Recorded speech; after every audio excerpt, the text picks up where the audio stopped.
Good afternoon. My name's Ken Ludwig.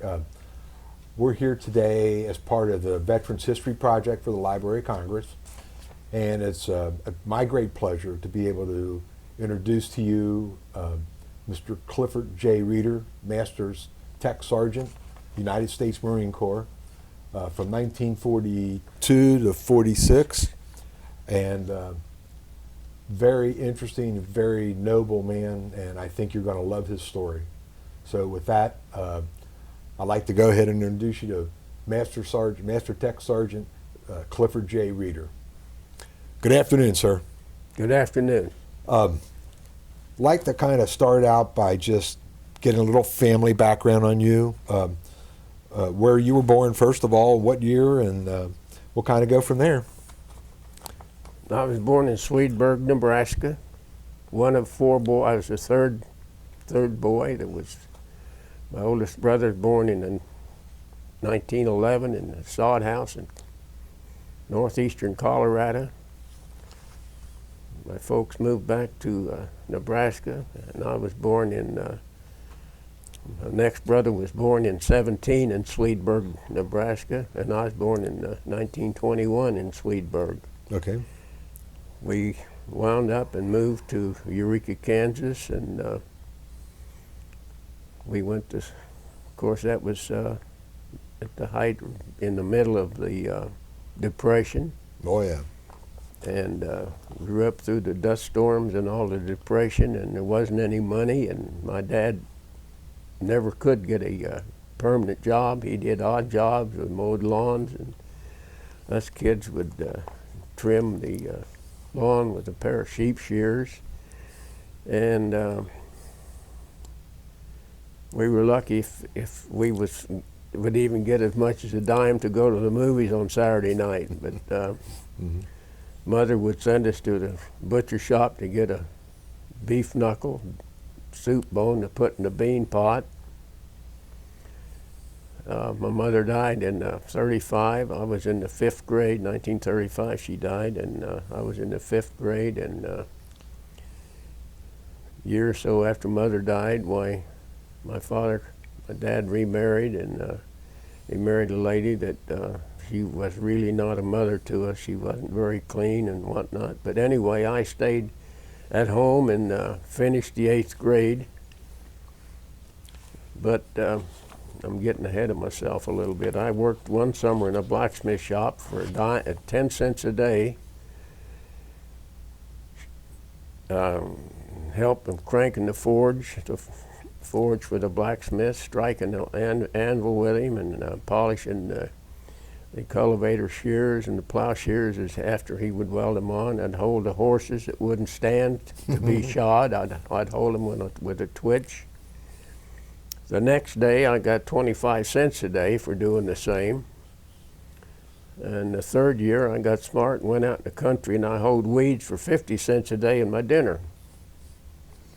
And after the 8th grade, why, I went to work and worked in a country grocery store for a short while, maybe a year and a half.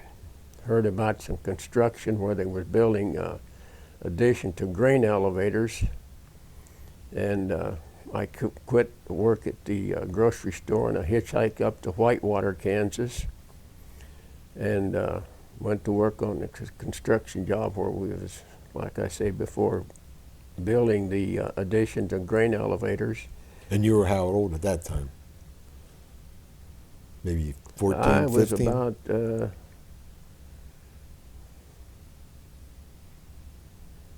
about 18, I believe. Okay. And when we finished the job in Whitewater, I hitchhiked up to Newton, Kansas, for the same type of job. And my first day on the job in Newton, Kansas, I shoveled gravel out of a coal car all day with a number 16 scoop. And quitting time, they couldn't get help, and the boss asked me if I would stay and pull jacks all night. We used a slip form on it. The cement was a constant pour. They started the job, and they didn't finish until we got to the top. Anyway, I had worked all day shoveling gravel, and I pulled jacks all night on the slip forms. And I remember I had rented a room in the house, and remember going to sleep in the bathtub. Slept for 2 or 3 hours. And when the job was finished in Newton, they was doing the same job in Wichita. And at that time, my father and I had 2 brothers. My father and stepmother was living in Wichita, and I had 2 brothers in Wichita. And in the meantime, my father and stepmother and my younger brother, he was born in 22 in Eureka, when we were in Eureka. But anyway, my father, my stepmother, and my younger brother were in Salina, Kansas, and he had started the high school. So when we got finished with the job in Wichita, I hitchhiked up to Salina, and I started the high school.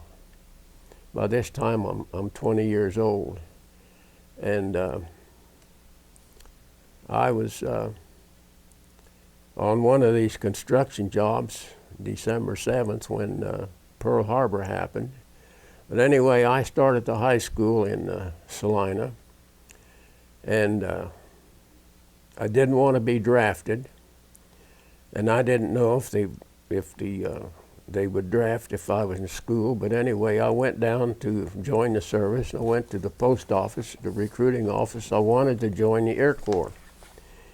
But I went back 2, 3, 4 times maybe, and every time I'd go back down to the recruiting office, recruiting sergeant said he was sorry, but the quota was full. So I tore up the paper that I'd signed for the Air Corps, and I went across the hall and joined the Marine Corps. In the meantime, I was working after school and Saturdays in Safeway grocery store. And I told the principal what I had in mind, what I wanted to do, and he said, well, you make up your mind. He says, I don't want to persuade you to stay in school or go ahead and join the service. So this time I'm 20 years old, and I quit high school in my junior year in midterm. I worked about a week full-time in Safeway, and the Marine Corps called me and said to go to recruiting office in Wichita. So I went to Wichita and stayed with my oldest brother and his family. And they called me up and says, meet the recruiting sergeant at the railroad station, which went to the railroad station. They put me on a train, went to Kansas City. I don't know if it was Kansas City, Kansas, or Kansas City, Missouri, but anyway, we went to Kansas City. I met 2 young fellows in Kansas City, and this was, we got there just before lunch, and the recruiting sergeant sent us to a restaurant. We met 2 young fellows out there. One fellow was, his name was John Spencer. I remember I can't remember the other boy's name, but anyway, we went to lunch and came back and sat around the recruiting office, and about 4 o'clock in the afternoon, he swore us in. And when he swore us in, he says, do you want to join the Corps as a regular or reserve? And I said, I don't know the difference between the regular and reserve. And he explained to us that if we signed up as regular, and if we were lucky, the war might be over in 4 years, we were out. But he said if you join as a reserve, you would serve the duration of the war plus 6 months and subject to call within 10 years.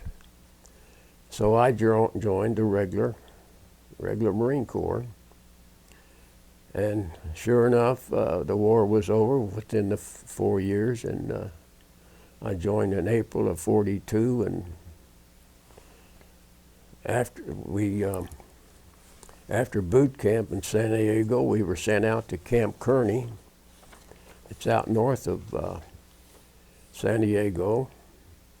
Camp Kearney was a cavalry camp in World War I. But when we moved there in '42, it was a tent city. We lived in tents, and service squadron was there with us.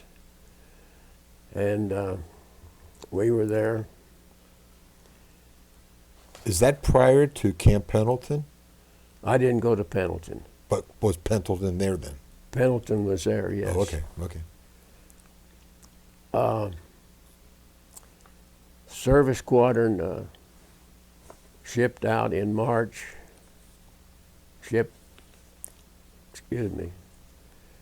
Service squadron shipped out in February, and I believe it was 44. They shipped out. We helped load, and we loaded our gear, and we shipped out from Coronado Island, or North Island, and going to North Island, we had to take a ferry from San Diego over to North Island, and I believe that was in '44. They shipped out in February, and we shipped out in March. We went to Pearl. When we got to Pearl, we docked next to the Queen Mary. They had converted it. Of course, that was a British ship. We docked to the Queen, and they sent us over to Eva, which is an auxiliary Marine Air Base there in Hawaii, and we was there and got the rest of our shots. We got the blue blotchy plague and yellow fever. We received our preliminary shots back at Camp Kearney, but I was told that they lost some of the fellows' medical records, and they had to get all the shots over again, plus the ones we got there at Eva. And we was there the biggest part of a week. And while at Camp Kearney, they picked 2 of us. When I signed up in the Corps, they asked me what I wanted to do, and being that I worked in the blacksmith shop, I wanted to work in the metal shop. So that was on my record, of course. But we were at Eva for about a week, roughly. And when they picked 2 of us to go to radio school, they had us sleeping in a hangar over on Coronado Island, or North Island.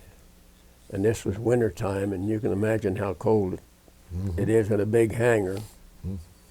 So 2 of us that were camped at Camp Kearney, we got a cheap motel a couple, 3 blocks from the school. That we were taught and learned how to build a radio receiver. And me not finishing school, I never had a full year of algebra. And to build a receiver, we needed all the math there was, because we had the primary job was to wind a coil to pick up the AM radio. We had to figure the size of the wire, how many turns of wire on how big of a core, and that's why we needed all the math. We had needed all the math from algebra, geometry, trig, logarithm, slide rule, all that to figure what we needed to build that, what capacitors and resistors we needed to build this. Some way I got through it with flying colors. There was about 18, maybe 20 of us in the class. And our instructor, he was a ham radio operator. He was a civilian, but the government had hired him as an instructor to teach us. And there's a picture over there of the class. Mm-hmm. And when we finished school, we went back to Camp Kearney. And Service Squadron shipped out in February, I believe, of '44, and we shipped out in March. Mm-hmm. So after we got all of our gear from Camp Kearney over to North Island, we loaded ammunition for a couple of days, and of course the ship was the USS Santee. It had been a converted oil tanker from the Sinclair Oil Company. Yep. And while we were loading ammunition, they were pumping aviation fuel in the tanks. So, and as I remember, they had no place for us to bunk, no quarters.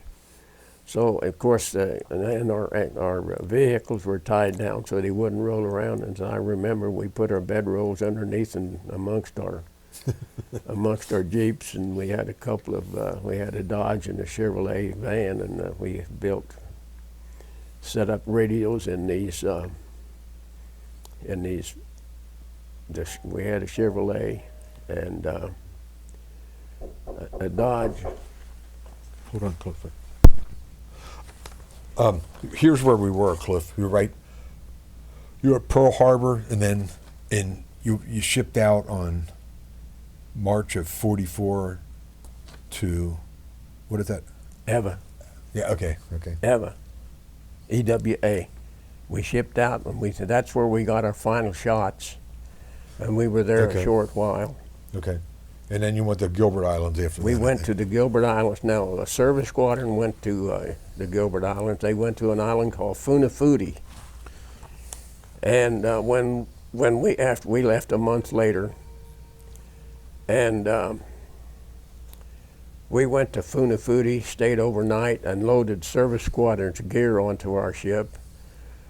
And we went up another island still in the Gilberts, to an island called Apamama, A-P-A-M-A-M-A. And we were there until, I believe, February 14th of the next year.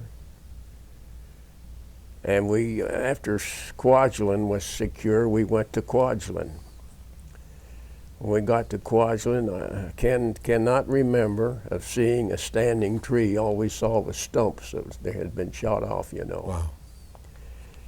And I can't remember exactly how long we were at Kwajalein, but Kwajalein was secure, of course.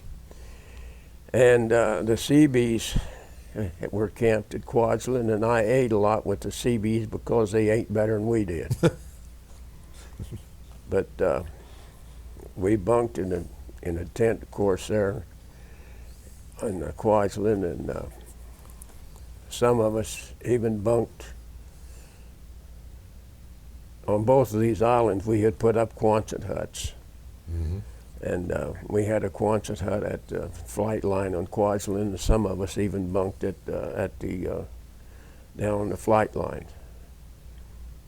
And I can't remember exactly how long we were at Kwajalein, but I was sent up to Saipan with the forward echelon. We flew a big generator up to Saipan. And Saipan was, I don't know how much it was secure, maybe 50%, I don't know. I know there was a big Japanese compound there. We had a lot of Japanese prisoners right next to where we bunked. And the Japs were still active on Saipan. We would have at least one generator down and another one tore up to repair because the Japs were slipping in between the guards and throwing sand into the oil filled cap on their generator. And we built we built, put up tents. That's all we slept in Saipan was tents. We built decks, decks for the tents. When we first got there, there was nothing there. When we had to put up our own tents, and we'd put up a tent, and four of us to a tent, and we'd put our bunks next to a coconut palm stump and have a layer of rifles and our K-bars on these stumps. Of course, there we were using mosquito net. Then we were using mosquito net also. And they told us in headquarters, if we found any vegetables or fruits growing, not to eat it, because we were told the Japanese used human excrement for fertilizer, you know. But naturally, we didn't eat any of that. But we were right next to this Japanese compound. I guess it was a prison, but we called it the Japanese compound. And the planes, the planes would come in just a little before dark, and we'd go down and I'd check the radios and the batteries, make sure they were okay. And after I got finished with my job, I'd help the mechanics. They always, after so many hours, they had to pull a check on the engines, and I'd help the mechanics. And the fact is, the engineering officer wanted me to quit the radio gang and join his gang, but I stayed with the radio gang. And I have two questions I'd like to ask you. One, you mentioned your rifle and your K-bar. What kind of rifles were you using? Then in boot camp, we went through boot camp with the 03 Springfield 30-06. Okay. But we had the Garand, M1 Garand, Okay. the little thumb buster. Right. Been there, done that. And later they issued us the M1 carbines. Okay. Yeah. But while on Saipan, I had 2 teeth filled.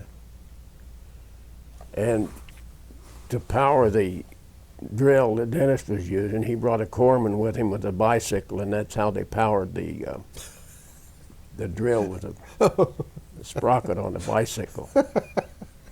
And I forgot to mention, going from Pearl to the Gilberts, at the same time we saw 2 whales, one on each side of the port and starboard, one going east and one going west at the same time. And en route to the Gilberts, we'd get into a squall, and we'd get all soaped up for a shower with freshwater soap, and then we'd be out of the squall and go to saltwater shower, try to get the soap off of us, which was a chore. But anyway. Now, one more question before you head on. You mentioned the planes. What kind of aircraft were they? C-47. Okay. The DC-3, the workhorse of World War II. Okay. And after we were on Saipan for a while, we got another plane. It was still a twin-engine prop, but we called it the Curtiss Commando. I don't remember the true designation of the plane, but right.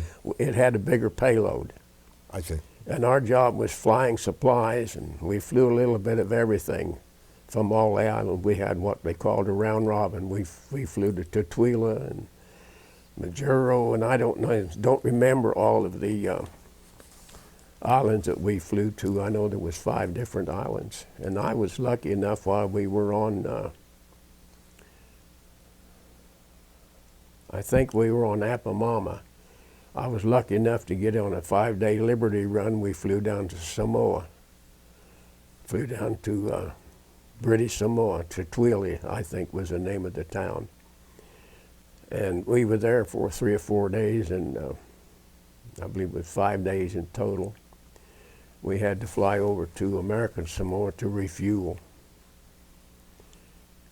I think you showed me some pictures of that. Yes, I've got some pictures there. And at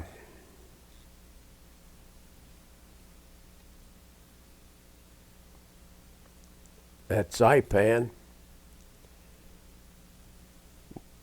we'd get a day off now and then, or maybe a Sunday. We would scout around the islands and do what we wanted to do. And there was 3 or 4 of us walked up to what they call Suicide Cliffs at Saipan. And it was somewhere between 30 and 40, maybe 50 feet from the entrance of this cave to the water. And that's a sight I'll never forget, because back in those days, the Japanese women wore their hair real long. And naturally, you know, they committed suicide and whatnot. If the kids wouldn't jump into the water, the parents would throw them into the water. But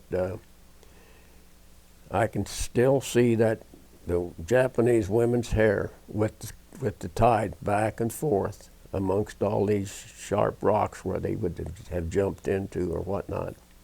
And I can still see that hair going back and forth in the tide. It's a sight I'll never forget. And one evening when we was going to down to the flight line when the planes were coming in, one of the boys, his name was Clifford, G-U-N-N. He had been taking a nap in his bunk, and there was 4 or 5 of us jumped in a Jeep and went down to the flight line to unload the planes and do our checks and whatnot. And there happened to be a big piece of coral on the runway, and whoever was driving had to swerve to get around that chunk of coral rather than to hit it, and Clifford fell off, hit his head, and he was killed. But I do remember that. And while we were up the Suicide Cliffs, the same guy, Clifford, fell, and the only thing that held him was he grabbed some barbed wire, and we were able to get him back up. Of course, he was laid up for quite a while with some cuts and tears on his arms and hands from the barbed wire. And in the summer, sometime in June of 45, there were 3 of us down on the beach near where the landings were made. And we had a day off, and we weren't swimming because, you know, there were still dead Japs laying around, and we didn't swim in that stuff. But 3 of us down there messing around, seeing what we could scrounge up to pick up. And one of the guys from headquarters drove down the Jeep, and he hollered to us. He says, "You guys 3, get your ass in this Jeep. You guys are going home." So we went back up and packed our sea bags. One of the fellas' name, I remember, his name was Chris Aney. He hoboed before the war, but he was one of them, and Jack Reed was the other fella, and myself. But we packed our sea bag, and we went back to near where we had been that day, and some of our disabled landing craft was there. And we stayed on that landing craft. It was a pretty good sized, I don't know what the designation of it was, but it was a disabled job. And we stayed there for a few days until we got quite a few, and got enough for, they figured, we went from there out to a ship and laid there for a couple more days and got some more people aboard, and then we came back to Pearl. And on our way back, they got soundings of subs, and they kicked out several ash cans.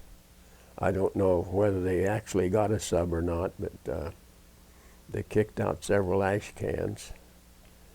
On our way back to Pearl, we had Army, we had Navy, we had Marines and probably some Seabees, but I remember one of the Army fellas had yellow jaundice. He was awful yellow.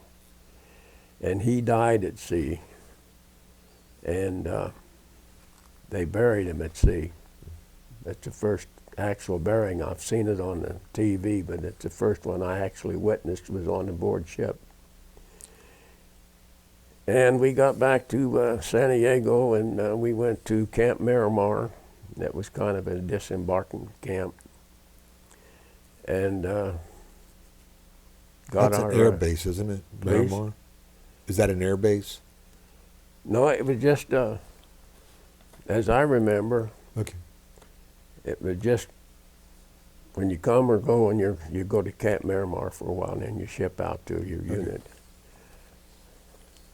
Let me back up. I forgot one important thing. The last day in boot camp, our last day to ship out of boot camp, there was 5 platoons of us lined up, shipping out after our 13 weeks of boot camp. We were at Parade Rest, and a buddy of mine, and we were talking, and he says, "Hey, that guy down there is pointing at you." And I said, "Oh, hell, he's just pointing up this direction."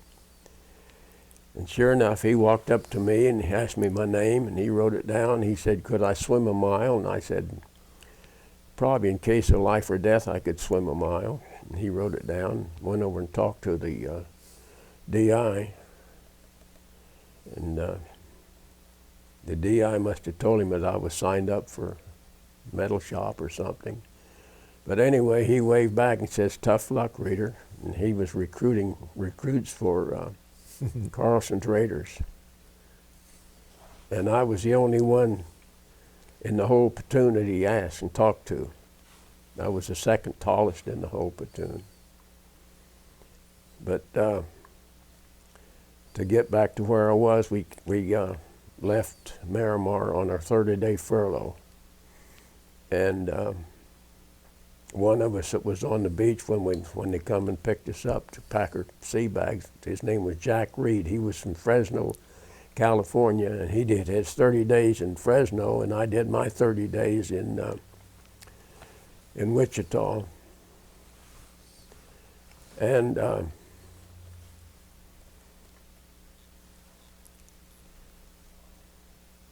we, after our 30, about when our 30 days were up, Jack met me in Wichita, but while we were in Wichita there for a couple days when he came back, we came on a train. We had orders to go to Cherry Point down at their base out of New Bern, North Carolina. And when Jack and I was on a train, and we got here, we had a 5-hour layover. And we was eating breakfast down at Bob Jones's Cafe on Vine Street across from the Inquirer building. And I happened to remember, I said, "Jack, I know a girl that lives here." And he said, I told him I met her on the phone in San Diego. And he said, "We'll call her up." And I called her up, and she came down and picked us up.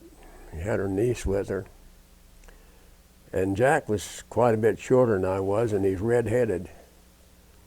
And my wife, or Jane at the time, said to her niece, she said, "If that redhead is Cliff Reader," she says, "I'm going home." But we took them into Cricket and got a drink, and she took us. She had a 38 or 39 black convertible with a. And that's the first time you met your wife? That was the first time Okay. I met her. I talked to her on the phone. There was a fellow that encouraged her to come out and visit him while he was in camp in San Diego, and he gave me her phone number and told me to call her up. And I called her up, and I wanted to come to see her, and she said, "No, you better not." She said Bill would find out that you'd seen me, and he told me to tell her that he had to take a flight to L.A., but he didn't go on a flight. He was going to his shack-up. But anyway, that's how I met my wife, and that was probably in July. We had 30 days in Wichita. That was probably in July of '45. So after we met Jane and Betty, her niece, we flipped a coin to see if we'd catch the train in 5 hours or stay overnight.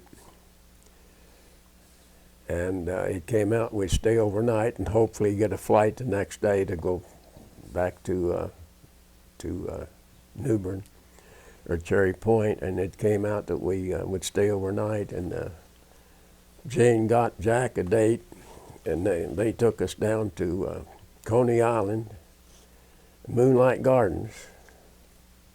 And we was there at Moonlight Gardens dancing and sucking on a beer, of course. And not knowing it, at midnight they set off the fireworks. So Jack, about that quick, Jack and I was under the table when they set off those fireworks. But anyway, let the machine get it. Anyway, that next evening we went down to Lunkin and trying to get a flight to over to East Coast. And the lady at the desk said she was sorry, but the plane was full. And I imagined about every half hour one of us would get up and see if we had seats yet. And to this day, I think she finally bumped 2 people to get us on. But we got to Washington and sat down for a few minutes. We didn't even get off of the plane because we didn't have any time at all. And we flew to Norfolk. And as we understood it, there was not supposed to be any servicemen on the street after 10 o'clock, so we slept on a bench in the Greyhound bus depot. And the next morning we got a bus down to New Bern, and they drove an old school bus out from Cherry Point and picked us up, Jack and I, and we went into Cherry Point. And we were in barracks down at Cherry Point, and I was there a short while. I forgot to mention, I finally got my 6th stripe while I was on Saipan, shortly after or before President Roosevelt died. That's your Master Sergeant stripe? Master Sergeant stripe. Okay.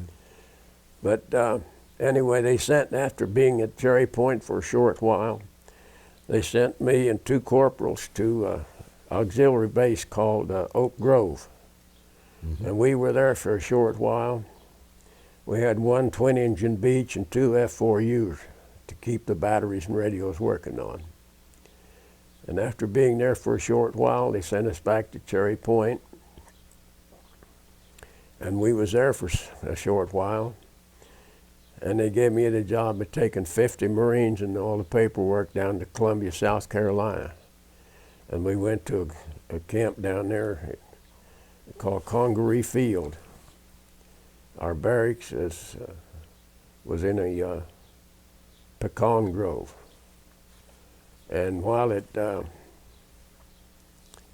being at Columbia, that's when the war ended in July.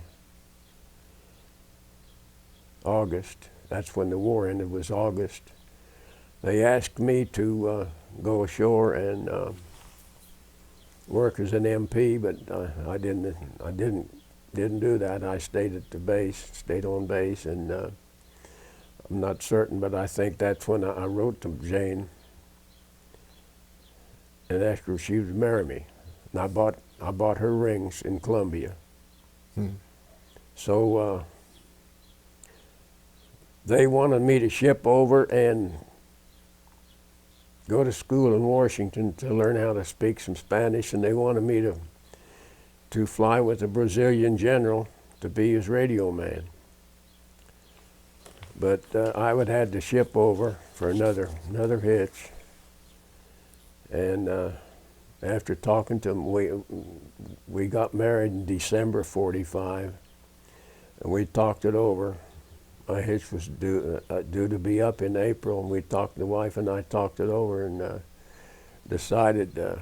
She said I'd had enough not to sign up for another hitch. Well, I didn't, and I got out in April of '46, and while on one of my furloughs from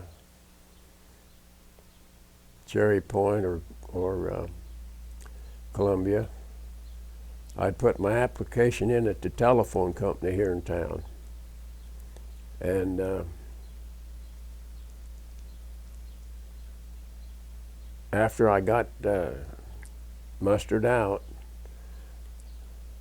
I told my wife was teaching school here in Mount Washington, and here in Mount Washington School, she was teaching the kindergarten, I believe. I told her when I got out, I said if she didn't mind, I wouldn't even look for a job. But she was still teaching. I got out in April, and her school year would be out in June, and I said, let's go out home for 3 or 4 weeks and just take a vacation, which we did. And my brother had it set up that get his vacation, and we went from Wichita out to Gunnison, Colorado, and camped on the East River for a couple weeks. And up in the mountains that way, we put on a pot of beans. We had to cook them for 2 days because the altitude, the air was so light. But anyway, after our vacation, I remember when on vacation, if we break a $20 bill to go get a pack of cigarettes, they'd give us 19 silver dollars.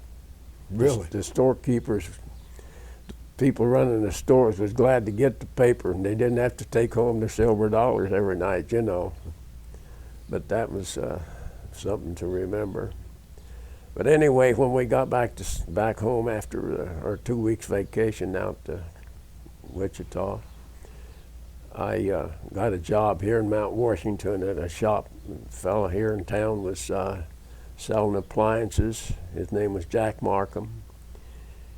He was selling radios, and I think, I'm not certain there was any TVs yet or not, but he was selling radios and small appliances, toasters and whatnot, and wash machines, and I got a job with him for a short while, and one Sunday evening, a friend of mine from church called me and said I didn't even know the man. His name was Ray Davis. He had worked for the telephone company for years. He called me and he said he understood that I had put in an application to work for the telephone company, and I said yes. And he said, will you go down to 4th Street Monday morning and see a fellow by the name of Sullivan? And I did, and he wanted to put me to work right away. And I told him, I said, it'd be no more fair to Jack Markham to tell him that I was going to quit. So after a week, I went to work over at Dana Avenue, 1620 Dana Avenue. And I worked at the telephone company, and that was, I went to work for the company in November of '46. And we didn't go to telephone school. They didn't have any telephone school. We learned by writing and helping. We was helping, you know. But anyway, I was installing telephones, and while installing telephones and whatnot, I broke in 6 or 8 different new people, new hirees, you know. And I worked installation and shooting trouble. And 1954, Good Friday, it had been raining all day, and I was all wet, and I debated about coming home for change my clothes, and I was over in Hyde Park, and they'd built a new telephone garage in Fairfax, and I moved from Reading, the garage at Illinois Street, and Reading moved down to Fairfax. And I debated about coming home to change clothes or go back over to near the garage in Chess's Cafe and have lunch, but I elected to go back over there. And my first job after lunch on Good Friday, I was replacing a bad telephone drop and got careless and fell off the pole, standing on the cement. And when I fell, I dislocated my right hip, fractured the pelvic bone, crushed my left elbow, messed up 5 or 6 vertebrae in my back. And since then, I've had three hip operations, but they wouldn't let me climb anymore. So I had to go inside, which that killed me because I'd been outside all my life, because when I was a kid, I was always out either working or hunting or fishing. But I stuck it out. That was Good Friday '54, and I was in the hospital for 13 weeks. And I had quite a rehab time at home. And I've always been a person that I'm not content sitting still, so I got in the habit of fixing or working, doing something. I never sat and was idle, and I like to read, but I was always handy. And woodworking, and got into, my granddaddy got me started whittling when I was a kid, and right at the present time I belong to 4 different carving groups. Fact is, I missed last night and this morning because of this interview. But like I say, I'm never content unless I'm making something or fixing something. And I've made, for several years, I repaired and refinished furniture and made some things, and still making knife handles. And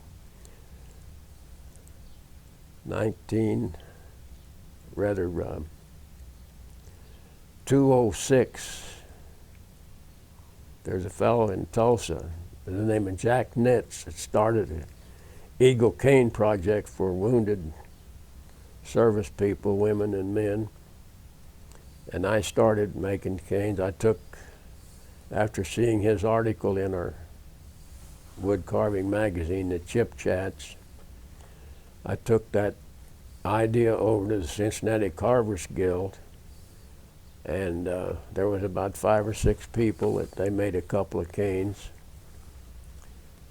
But there was one fella, he made them for several years, but at present I'm the only one in the Cincinnati Carvers Guild still making canes for wounded soldiers, people. And fact is, I have a cane, one new cane right now ready to be delivered to a young man that was in Iraq. He's still in the service. I talked to the person this morning that ordered a cane for him, and he's still active in it. The person I made the cane for, he's still active in a air unit up in near Columbus. In fact is, he said he just flew over Cincinnati this morning. So he's a CW2 in the Army Air Wing. And I have a very good friend that flew choppers in Vietnam. He's a CW4. And Paul, the CW4, wants to meet the CW2, so when, Stephen Day is a young man's name that I made the cane for, the CW2. He's going to be down in Cincinnati in the next couple of weeks, so I hope that Paul, the CW4, and Stephen Day and myself and Bob Key, who ordered the cane, I hope we can all get together so Paul and Stephen can meet and talk over their flying. They both flew choppers. And get together and we swap stories and whatnot. And getting back to the canes, I've made over 60 canes for veterans, and I'd say 90% of those are for disabled veterans. I've made canes for friends of mine, even making canes for friends of mine that were service. Some of them were for servicemen, and the other friends of mine that were in our carving groups. And like I said before, I hope that all four of us can get together, and so Paul and Stephen can meet each other and talk it over. And fact is, I keep so busy working on my projects and working canes and whatnots that I wanted to be able to do this interview today, and I didn't go out and whittle last night or carve, and I missed our splinter group. We get together in each other's house every Tuesday night, and then Wednesday morning we carve up at the senior center, and I missed that this morning because I wanted to make sure I could be here and get my blues on in time to do this interview. And we appreciate it. Well, thank you.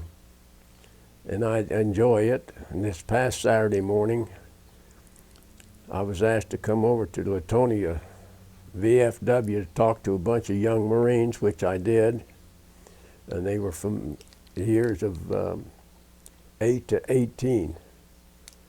And I understood that, I was told that the 18-year-old was a young lady, and she was born on Saipan. But she didn't happen to be there. She was babysitting that morning. And the same evening, I agreed to go out to the Yellow Ribbon fundraiser. But I canceled out on that because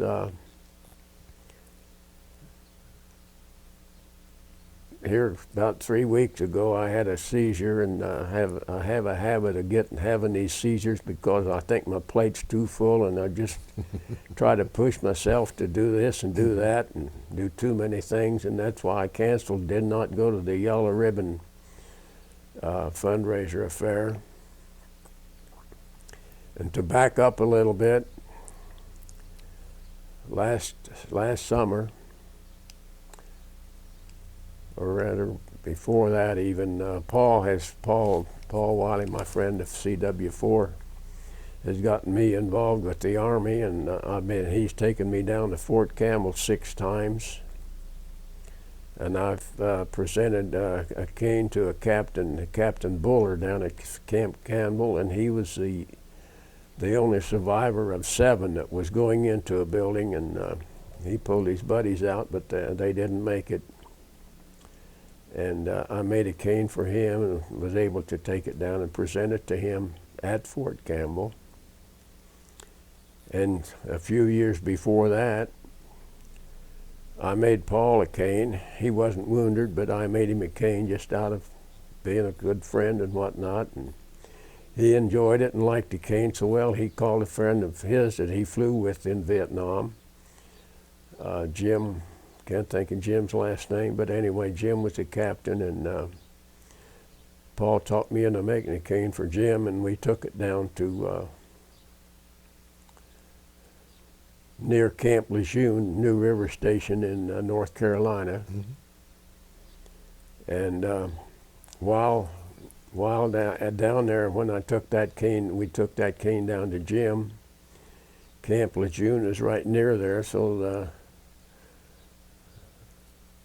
Jim and a fellow that he was in the Army with took us over to Camp Lejeune, and I met a young man down there. Matthew was his first name. I can't think of his last name. He was a young Marine. He lost both his legs and both eyes, and he had a crippled hand. So while at Walter Reed, they made up a cane handle that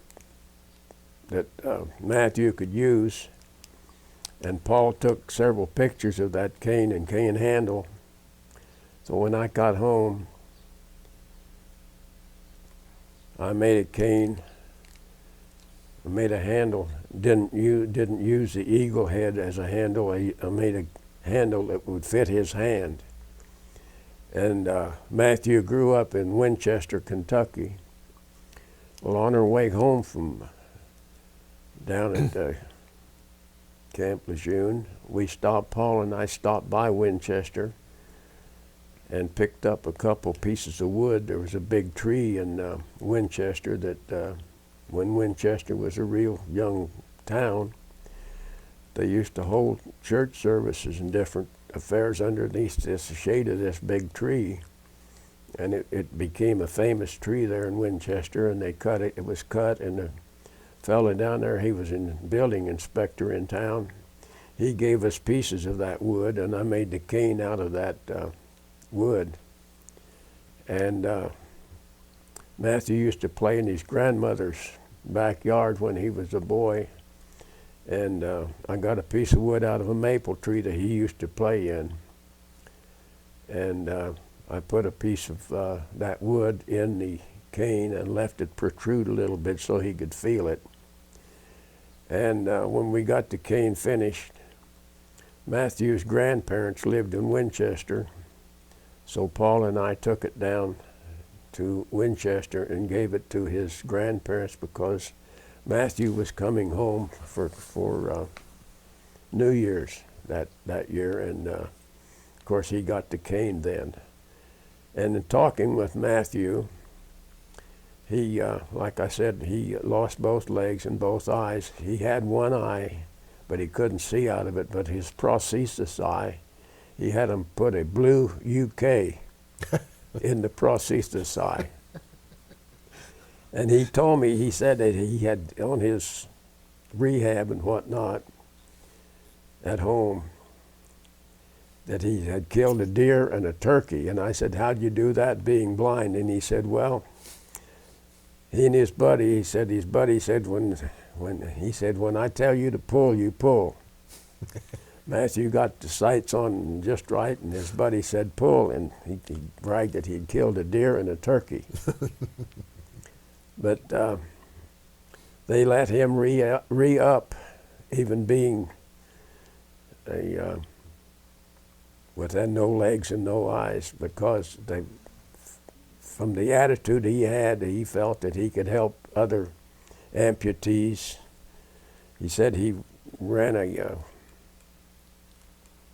a bicycle, he set down wheelchair races in New York and did another race in Washington with some other amputees. And several weeks or months, maybe a couple, 3 months after we took the cane to him, 2020 had sent some of those boys back where they were injured. And I happened to be watching 2020 that night, and I saw him got off the plane with that cane.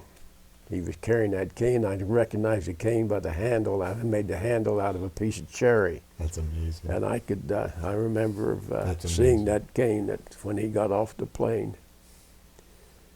But like I said before, I'm a person that can't sit still, and I'm always doing something, making something. And I may have mentioned before, I've made over 60 canes for veterans, and the biggest part of them are for amputees and people that really needed them. And while up at Camp Meyer this last June, I met a young lady that was a captain over in Bosnia in 2009. She lost her lower left leg and both her eyes. And she had 5% of her right eye is left. But she retired. She's a captain. And she has a seeing eye dog, a service dog.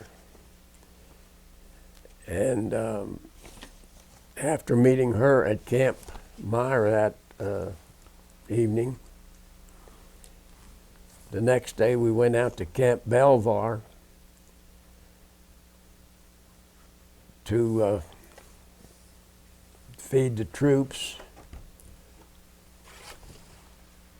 Dean Gregory down at the boathouse had shipped ribs and barbecue sauce down to Camp Belvoir the day before, and we helped feed 400 returning troops and their families. And while we were there, this young lady that I made a cane for, I can't think of her name offhand. My memory's awful poor anymore, but she didn't ask me, but I volunteered to make her a cane. And being she had a service dog, when I finished making her cane, I made a small cane for the dog with the dog's head on it for a handle. And while being there, a young lady from New York, some art gallery in New York, stopped by and said she'd like to sketch us. And I believe the sketch, picture of the sketch. This is the sketch, and she sent a note to Cliff. It says, "It was an honor and a privilege to meet you at the USO last week. I'm enclosing your drawing, and I hope you enjoy it. I'm wearing your cross around my neck. Thank you for that gift."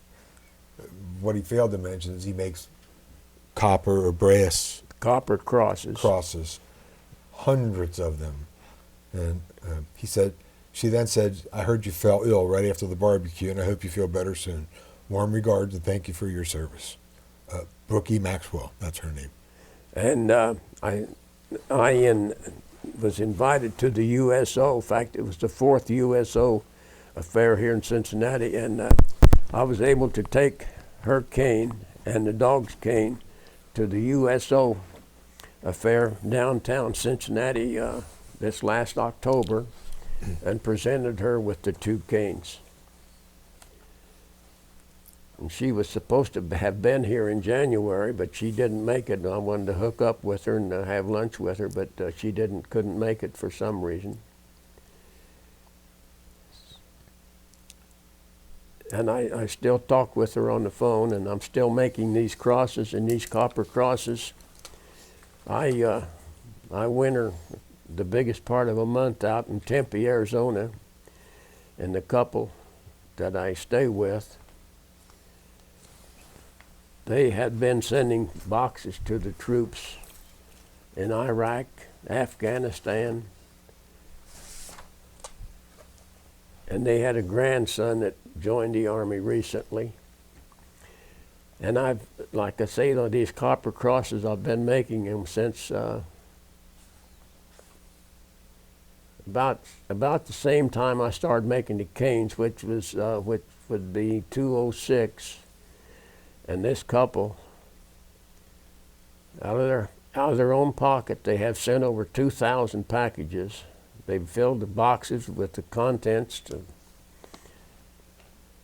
with goodies that they request and they needed.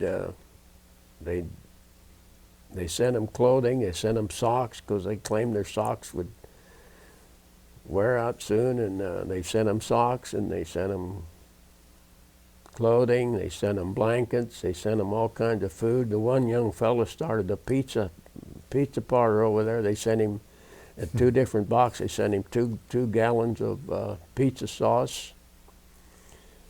And in fact, just since their grandson is just joined the Army, and the person I visit there, he's got 2 other grandsons in the service, one in the Army, one in the Navy.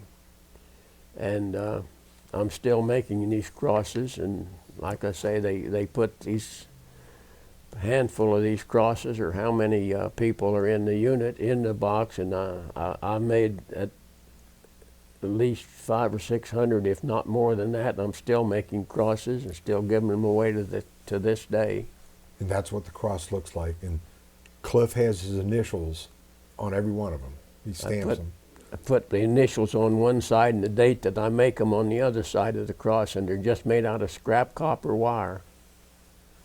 And I'm still making them and still giving them away to people, friends of mine at church and other friends. And the fact is, I've got a couple dozen in a box out there now, and I carry one on my key ring, or I carry one of each on each one of my key rings. And I happen to have a gold cross on each one of my key rings. The gold is out, the old crown's out of my mouth. And I'm still making the crosses, and I haven't had to buy any wire yet for them, but I out of curiosity, I priced this number 6, about a number 6 wire, and I priced it up at Home Depot a year or two ago, and it was $1.69 for 12 inches of it. And each cross takes roughly 2.5 to 3 inches. Really? Is that what it is? To make one cross. And I rivet a lot of them together and solder them, but I just solder some of them. A good friend of mine has been giving me some hard solder, and I solder them and rivet them together. And I had one that broke on me for some reason, and he sent it back to me, and it was a bad job, and I replaced it, and I sent him 2, and to the one he sent me back, I sent him 2. It should be noted that Cliff does most of this work in his shop downstairs. It's an old coal bin. He has a shopsmith in there and some of his woodworking tools, and that's where he does all this stuff with the canes and with the crosses and things. So he keeps him very, very busy. It's just amazing to see all the things he's done down there. I belonged to the Masonic Order, was master of my own lodge in 1964, and I started in 1955 of making gavels for the master of the lodge and for the Eastern Star, Malay, Job's Daughters, Rainbow Girls. I've made them for friends of mine. I've made them for the commander, the VFW, and I've made 3 or 4 for potentates of the shrine. I've made, I believe, 5 for Grand Masters of the state of Ohio. And this past year, I made my 110th gavel, believe it or not. And I intend to make them as long as I'm able. On several of them, my last one I made, and on several before that, I've cut the Masonic emblem out of a silver dollar and inlaid it in the gavel and have it engraved. Wow. Fact is, I can show you my gavel. I put a 64 was the last year they made silver coins. Okay. Go. Keep going. The last year they made coins. The last year they made the last year they made silver coins, and my brother-in-law gave me my gavel, but he didn't have a band on it or no band on it that would tell me who the gavel was for or who owned it or whatnot. So I took a 64 half, and it was a Kennedy half dollar. And I had a jeweler friend of mine roll it out to give me a little more area, made it a little thinner but a bigger in diameter. And I cut out the Masonic emblem out of that half and inlaid it in my gavel. And since then I've done about, I did the one last year. That was the last one I've made so far with the silver in it. But now, when I made my gavel, inlaid that in my gavel, the engraving in the silver wasn't a whole lot of money for the engraving. Of course, it all has to be hand engraved. It can't be done on a machine. But I inquired about having this last one engraved, and they want $6 a character, and there was over 60 characters. Oh my goodness! In the emblem. So none of us could afford to pay to have that engraved. So I have a friend at church that does a laser on wood, so I had him engrave the or laser burn the pertinent information on the handle of the gavel. And talking about the Masonic Order, This coming June, I'll be in the Masonic Order 62 years, 62 years. I went into 1952 in the Masons. And as I said before, I'll keep making the gavels and the crosses as long as I'm able. Because I'm one of these guys that just can't sit still and do nothing. I've got to keep my hands going. I wanted you to show them your cane. This is the cane that I made for myself. It took me 3 years to make it because the boys that needed canes without feet and legs, I made cane for. But this is the only cane that I put this on it, this type of handle. The normal handle is the head of the eagle. This cane I just finished making for a young man by the name of Stephen Day, and I'm ready to present it to him. He's still active in a unit, air unit up near Columbus. That's the CW2 that you were talking about. This is a CW2, yes. And this is the first cane that I put the air wings in the cane right here where my finger is. And I carved their name, rank, the outfit they're in, whatever they would like to have on the cane, the years and the dates and whatnot. Now this one, he was in Iraq in 2009 and in some different units.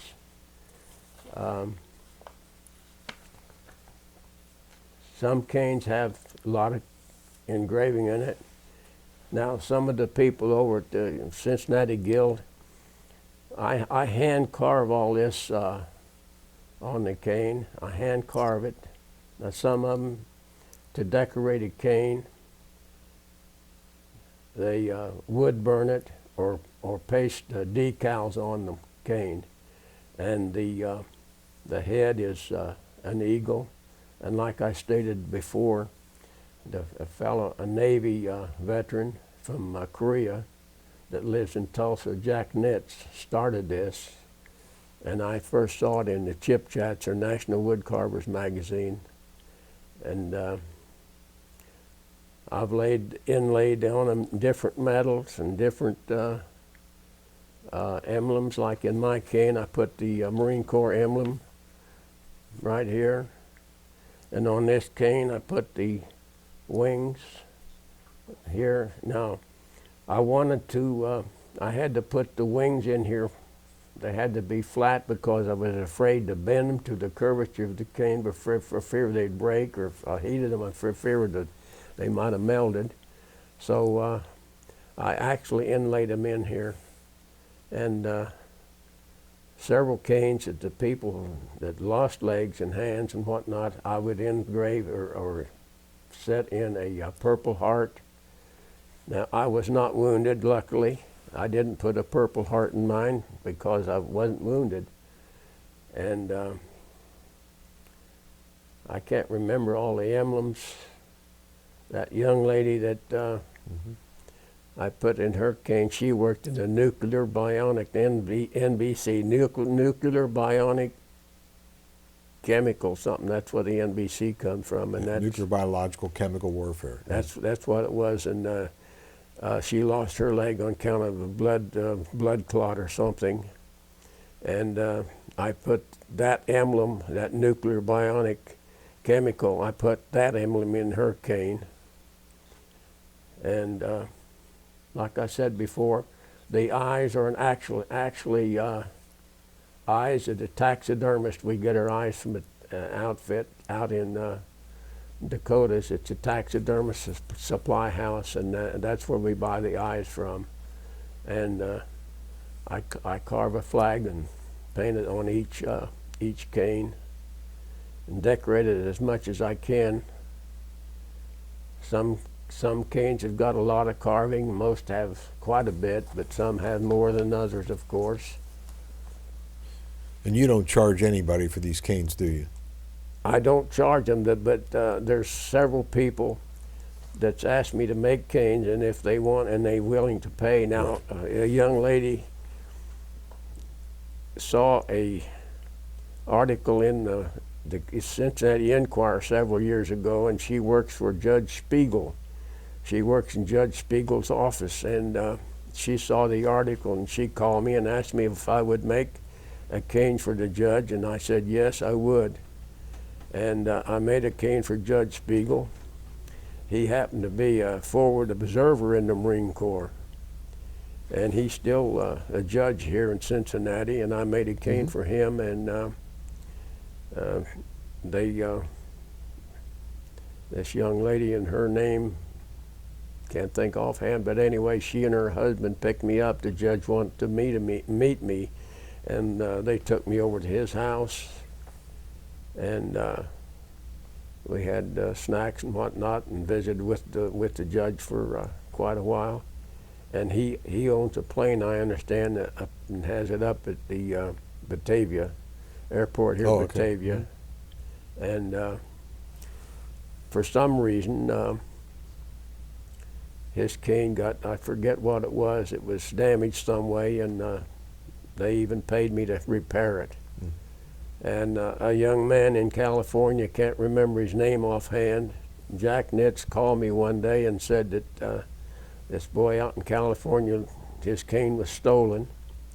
Would I make him another one? Which I did. And when I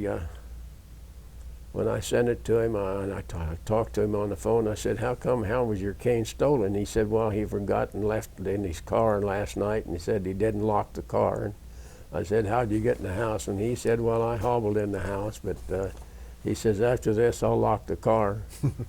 And another cane was damaged in shipping, and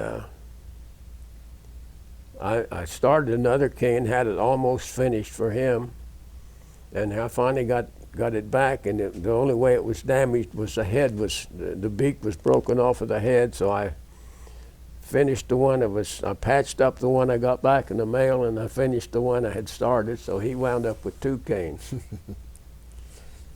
And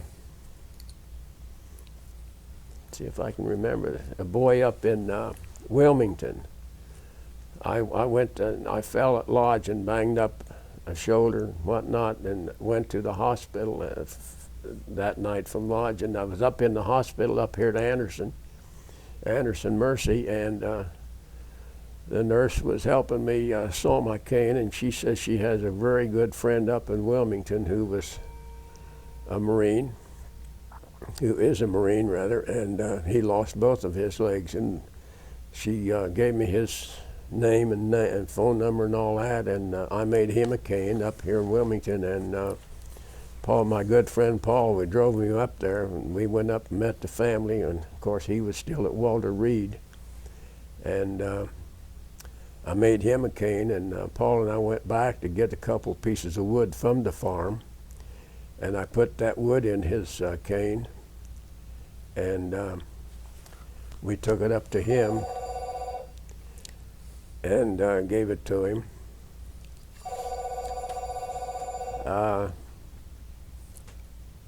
And I don't know how many of these canes I shipped myself. I was able to get some boxes at the post office. Of course, they're free.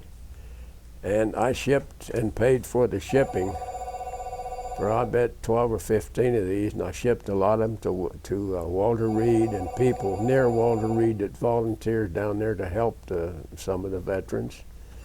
And I pay for the eyes, and the pair of eyes now is about $250 a pair. But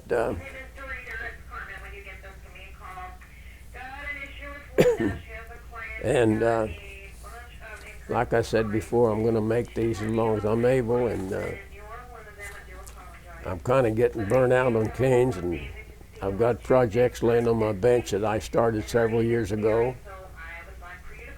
And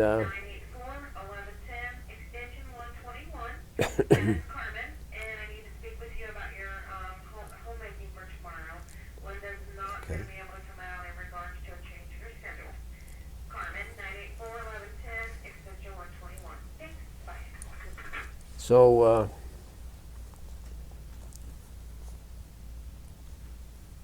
I'd like to say that Cliff has photos and documents that he saved from his time during World War II that I'm not sure how, but I really feel from the bottom of my heart somebody from the Historical Society should be documenting some of these things, because if they're ever gone, they're gone forever, and they're very valuable little things. And he says he has a bad memory, but when he looks at pictures, he can tell you the name of every guy in those pictures, and so his memory's not as bad as he thinks it is.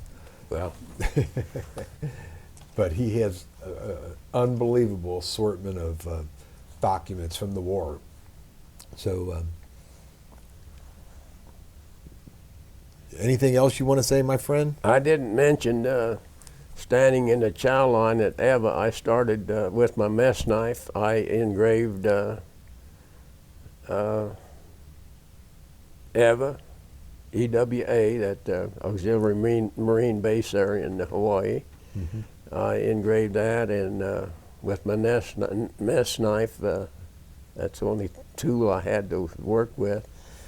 I didn't finish engraving my whole canteen cup, but I finished it after I got home. But I've got all the islands as I was on it, and my serial number 371406, USMC, the air stations where I've been stationed and whatnot. And like Ken mentioned, I've got pictures and a lot of photographs from the islands I was on, and photographs of friends of mine that I buddied with back in the States in San Diego, and some pictures of furlough in Wichita and whatnot. And really, I guess that's about all. Well, first of all, I want to thank you for taking the time. I know you gave up some things that are very important to you in order to do this interview. We really appreciate it, and we thank you for your service to the country, and God bless you. Thank you. Thank you very much. Thank you. Semper Fi, my brother. Semper Fi.